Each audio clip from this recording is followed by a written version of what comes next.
What's up folks, Maximilian here, and I wanted to make a quick update for the recently announced Street Fighter X Tekken 2013 announcement from Capcom.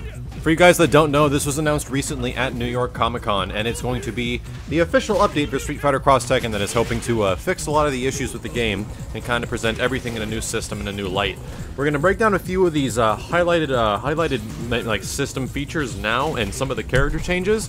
But I'm also going to talk about some of the stuff I really want to see the game change with. So let's get right into it, because we're going to be featuring a lot of Online Warrior episodes for Street Fighter X Tekken pretty soon, and going to be getting back into the game as well. So going from the top, it's going to be released in December of this year. It's going to be Street Fighter X Tekken 2013, kind of similar to how Street Fighter 4 got the 2012 iteration.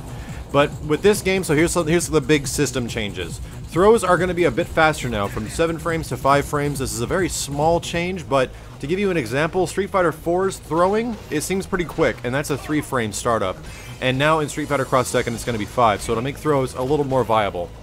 They're going to adjust life recovery speeds. Pretty much, you won't be able to recover health as fast in Street Fighter X Tekken, and this is to prevent things like more timeouts. Tekken characters are going to be given better anti-air abilities. Basically, when you do an anti-air with a Tekken character, they're saying you can engage in like juggle combos similar to Tekken games. So this could be really interesting, although how it's implemented, we have no idea. Moving along, they're changing the camera animation when you go into boost combos. Boost combos are when you tag in your character through like your light, medium, heavy chain combo. And they're taking out the huge cinematic and the gigantic pause and all that stuff that happens when it zooms in, and the next character of yours is just going to fly on in. It sounds like it'll be a lot smoother and make things go a bit more swiftly than the gigantic pauses in the action that happened when you did a boost combo before.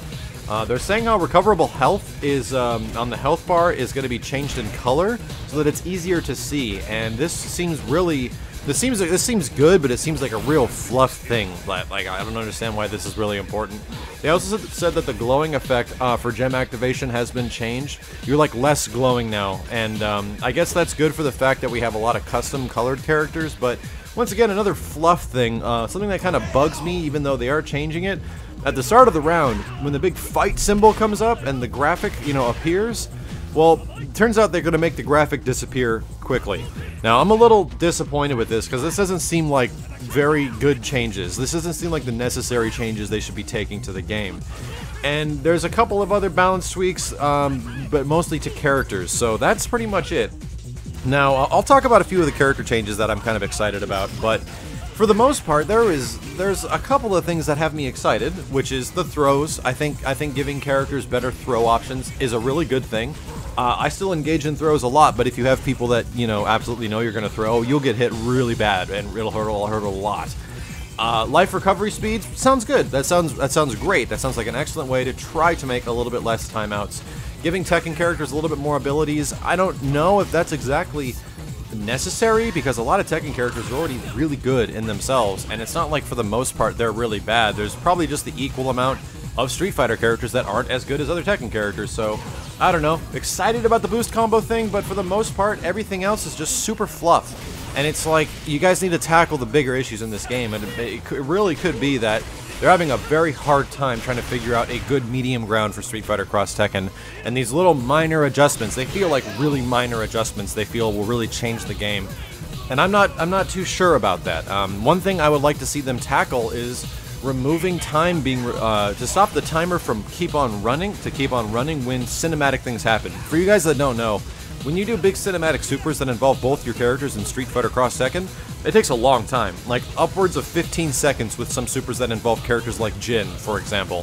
15 seconds off the clock, that's, almost a fifth of the time you have in an entire match lost because of that.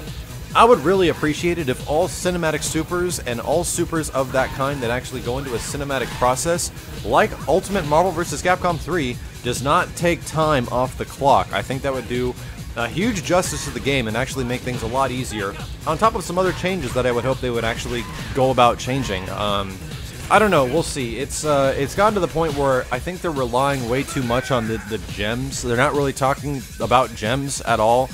And gems is once again one of those things where it has not been very well receptive with the community, and even myself personally, I never really have felt personally invested to try to figure out what, amazing gems I can use. I'm pretty sure I've used the exact same gem setup in Street Fighter Cross Tekken since I started playing the game, which is like a power gem, I don't know, a defense gem, and a couple of gems to increase how much meter you get. Like, it really doesn't seem that important to me.